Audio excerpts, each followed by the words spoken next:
Hello, guys. Welcome to the Talking Muse. The castle stands silent beneath a sky heavy with winter clouds. The night is long, and the wind moves through the courtyard like a whisper from another age. Inside, the great stone walls breathe cold air, damp, ancient, and filled with echoes. You can almost hear the creak of wooden beams and the soft rattle of iron hinges as a knight closes the heavy door behind him. His armor has grown cold against his skin after hours in the open, and each step he takes along the flagstone floor sends a hollow sound into the quiet hall. In those frozen months, warmth was not a luxury. It was survival. The walls of a medieval castle were built thick for protection, but they trapped the cold as easily as they repelled arrows. Fire was the only comfort, yet even that offered little beyond a small circle of flickering light. The hearths burned with oak and ash, and the smoke rose into vast, shadowed ceilings. Outside, frost clung to the narrow windows, sealing the world in white silence. As he removes his gloves and helmet, the knight exhales, the mist of his breath mingling with the smoke that drifts lazily through the air. His fingers are stiff, his lips pale. Tonight, he will sleep as the castle sleeps, quietly, uneasily, wrapped in heavy wool and the weight of stone. And so the long winter night begins. Far from the noise of the great hall, the knight's chamber waits in stillness. It is a small room, tucked deep within the castle's inner walls, safe but cold as a crypt. The floor is of uneven stone, and the faint light of a single candle shivers against the wall, where tapestries hang like faded dreams. They were meant to keep out the chill, but their woven threads do little against the creeping breath of winter. Still, they give the illusion of warmth, scenes of hunts and battles, of saints and angels, stitched by unknown hands long ago. At the center of the room stands a bed, not soft, not grand, but serviceable. Its frame is carved from oak, darkened by time, and it creaks faintly whenever touched. The mattress is a simple sack filled with straw and covered in coarse linen. Over it lies a thick wool blanket, heavy enough to press the cold from the skin. The knight lowers himself slowly, feeling the roughness of the cloth, the stiffness of the straw beneath. He keeps his sword nearby, always within reach, for even in sleep, a knight's duty never truly ends. In the silence, the wind hums through narrow slits of stone, carrying the faint scent of burning wood from the distant hearths. He listens, to the castle breathing, to the snow outside falling without sound. His eyes close, and for a moment, it feels as if the world itself has stopped, wrapped in layers of darkness and frost. Before the knight can rest, his armor must be laid aside, piece by piece, like shedding a second skin. The iron plates glimmer faintly in the candlelight, each one bearing the marks of weather, time, and battle.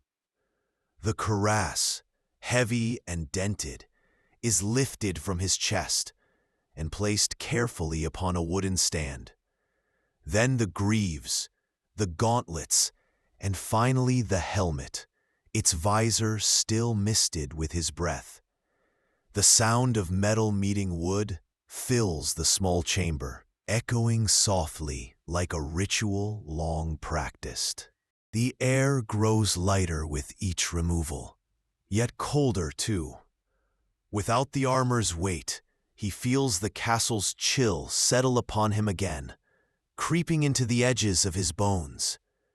His undergarments are thick linen, rough and plain, but even they cannot hold back the cold that seeps through stone and silence. Sometimes he wraps a fur-lined cloak about his shoulders before lying down, the coarse hair brushing against his cheek, a comfort borrowed from the beasts of the forest. Near the wall, his squire's shadow flickers. The boy works quietly, oiling the armor, checking the straps, ensuring that by dawn every piece will shine once more. For in these halls, rest was never complete. A knight slept lightly, ears open for summons or threat, heart tethered to duty, even in dreams. In the heart of every castle stood its hearth, vast, ancient, and alive with flame. While the knight's chamber remained cold and silent, the great hall below glowed like a beacon in the dark. There, the fire burned through the night, its crackling voice echoing against the vaulted stone. Long logs were fed into its mouth, and sparks leapt upward like golden fireflies. The warmth was uneven. Those near the blaze basked in comfort, while those seated far away felt the cold bite at their feet. Sometimes the knight would wander down from his chamber before sleep, drawn by the sound of the fire. Around it, the servants gathered quietly, some mending torn cloaks, others sharing whispers of the day's labor. The light flickered across their tired faces, softening the hard lines of duty and survival. For a brief moment, rank and title dissolved in the glow. Warmth made everyone equal. The air smelled of wood smoke, damp wool, and roasted meat from the evening's feast. Shadows danced along the walls, shaping and reshaping the faces of long-forgotten ancestors carved into the stone. The knight stood near the flames, feeling them lick gently at his chilled hands. The world outside was frozen, but here, the ancient ritual of fire still held the power to make life bearable. When the knight finally returns to his chamber, the castle has grown quieter, as if the night itself is listening. The air is cold enough to make the candle flame tremble, and every breath escapes like a pale ghost. To sleep in such chill required preparation, almost like armor in reverse. Layer upon layer, not of metal, but of fabric and fur. First came the linen shirt, worn soft by years of washing. Over that, a woolen tunic, thick and coarse, the kind that trapped body heat, even when damp. Then a heavy cloak, sometimes lined with fox or marten fur, if the knight was wealthy enough, or plain sheepskin if not. He would wrap it around himself tightly, tucking the edges beneath the blanket, sealing in what little warmth his body could create. The bedding, too, was layered. A base of straw gave the illusion of softness, topped with linen sheets, then wool, and finally a covering of animal hides. The knight's boots were placed beside the bed, inverted to keep out spiders and cold air. If he had a companion, a squire, a hound, or even a wife, their shared body heat became the most reliable warmth of all. In the dark of those winter months, warmth was a communal act, not a private one. Outside, snow pressed gently against the walls, and the wind sighed through the tower slits. Inside, under the weight of fur and sleep, the night's heartbeat slowed, a small, steady rhythm in a world of stone and frost. As the castle drifted toward sleep, sound became a living thing. In the stillness of a medieval night, every creak and whisper carried meaning. The wind moaned softly through arrow slits, wrapping around towers like a restless spirit. Sometimes it whistled, thin and high, threading through gaps in the stone. The fire in the great hall, far below, hissed and cracked, its echo climbing the stairwells like fading footsteps. From the courtyard, the faint clatter of a chain could be heard, the drawbridge swaying gently in the wind. In the stables, horses shifted in their stalls, hooves thudding softly against wooden floors. Somewhere, a dog barked once, then fell silent again, as though reminded that the world was sleeping. The night lay half awake, listening. These were not the sounds of fear, but of life contained within the fortress walls, proof that others still breathed and dreamed under the same roof of stone. To a weary mind, these murmurs became comfort, a quiet lullaby sung by the castle itself.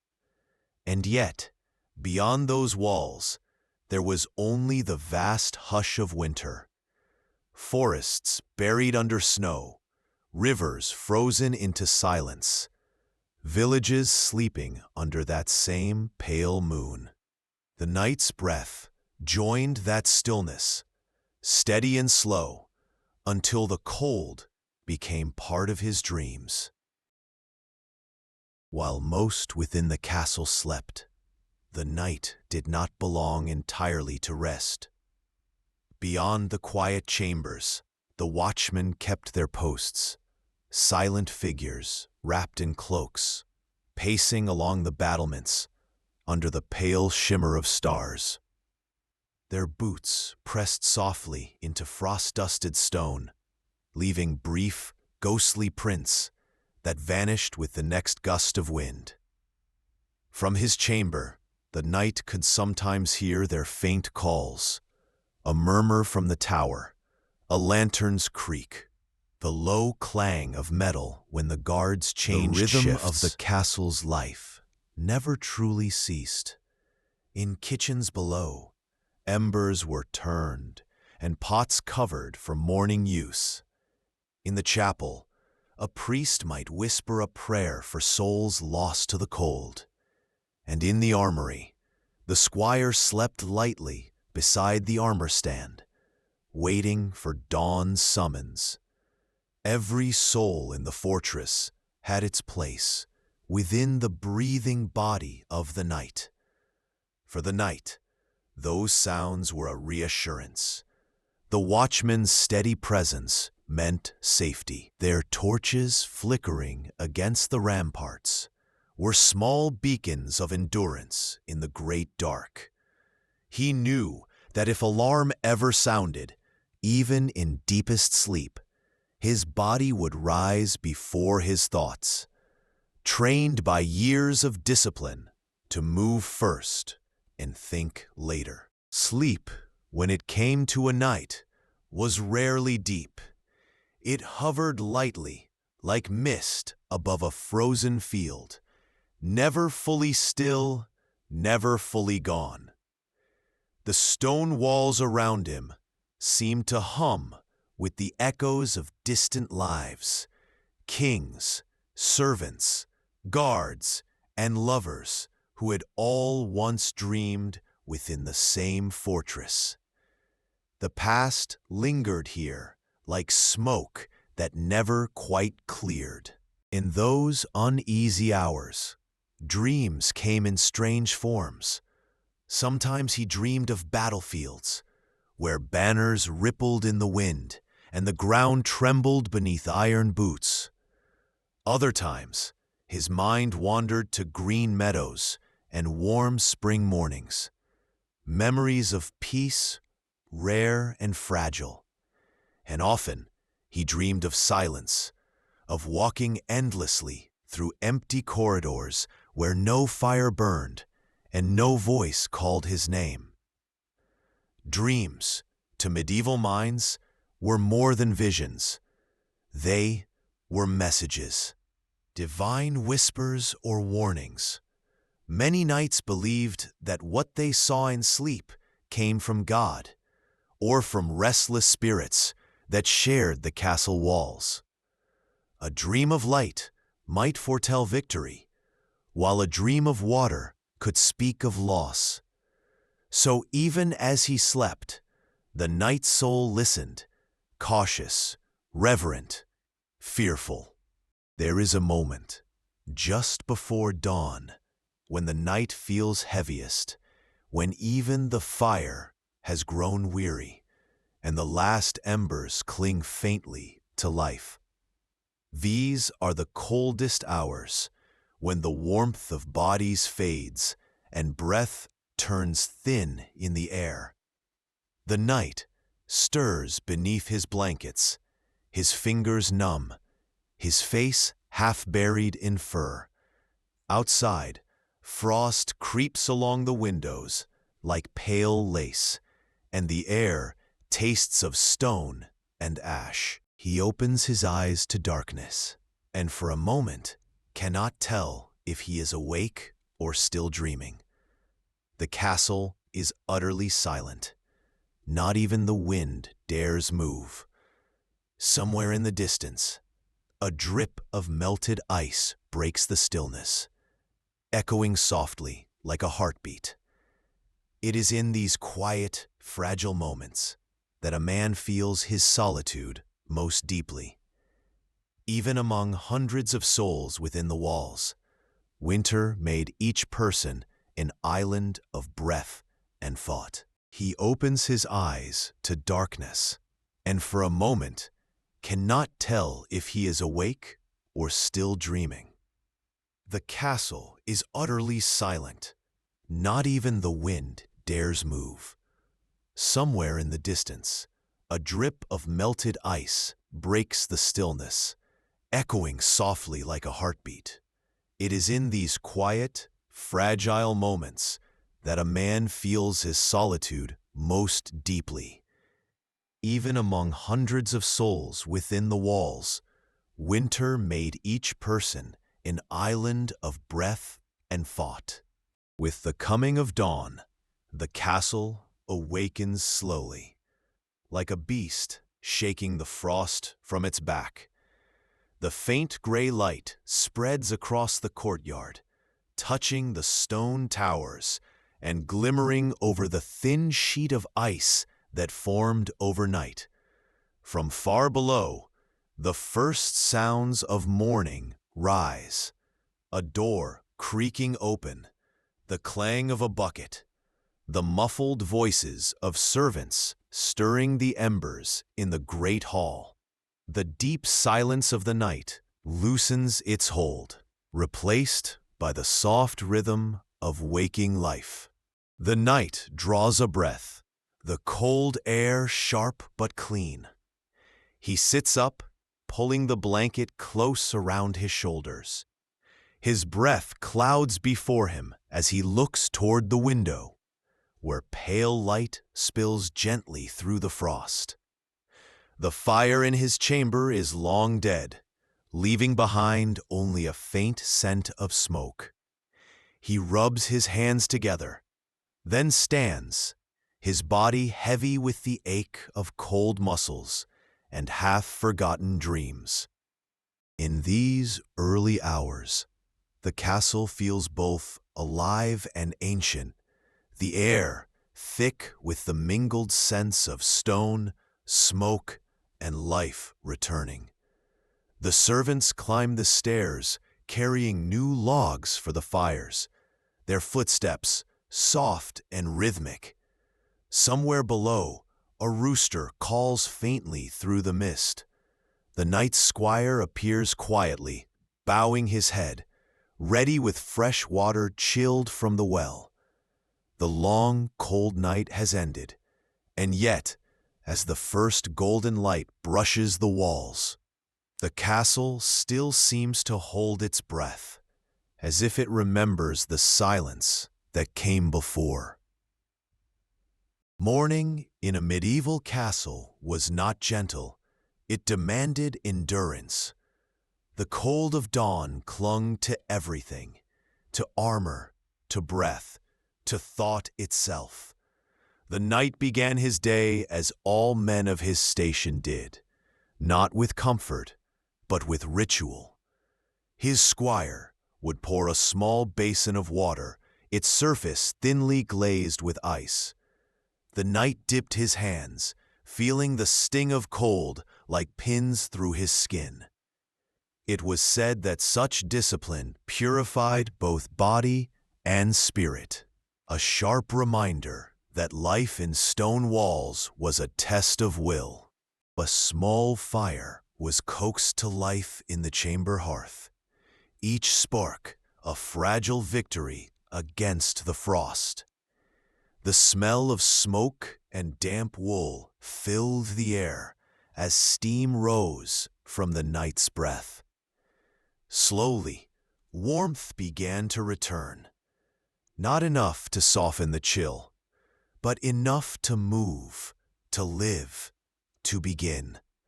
He dressed in layers once more, the thick linen, the wool, the leather straps. His sword belt was fastened by habit, his cloak drawn tight. In the great hall below, servants ladled warm broth into wooden bowls, and bread baked through the night was broken and shared. Laughter came softly, like hesitant sunlight through cloud. These small acts, washing, warming, eating, were their defiance against winter's grip. They were proof that life continued, even in the hardest season. And as the knight stepped toward the day, the last traces of his long night faded, carried away with the smoke curling upward into the morning sky. Even as the sun rose and warmth crept slowly back into the castle's heart, the memory of the cold lingered, not just in the stone, but in the spirit. The walls, darkened by centuries of winters, seemed to carry those memories in silence. Each night of frost had left its quiet mark, a crack in the wood, a faded tapestry thread, a night's weary breath now lost to time. For the men who lived within these walls, the cold was not merely weather. It was a teacher. It taught patience, humility, endurance. It reminded them that even strength must bend before nature's will. The knight who endured the long winter night did so not for glory, but for survival, a quiet victory no chronicler would ever write about. Yet it was this unseen endurance that kept kingdoms alive through the turning of the seasons.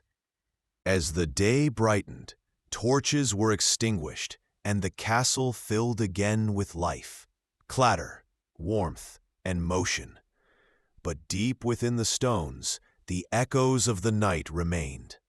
Somewhere between the walls, the whisper of the wind and the fading scent of wood smoke kept the memory alive of all those who, long ago, slept through the coldest nights and dreamed of spring. And if you listen closely, in some forgotten keep, you might still hear it. The breath of a knight sleeping beside the dying fire, wrapped in fur under the watchful silence of winter.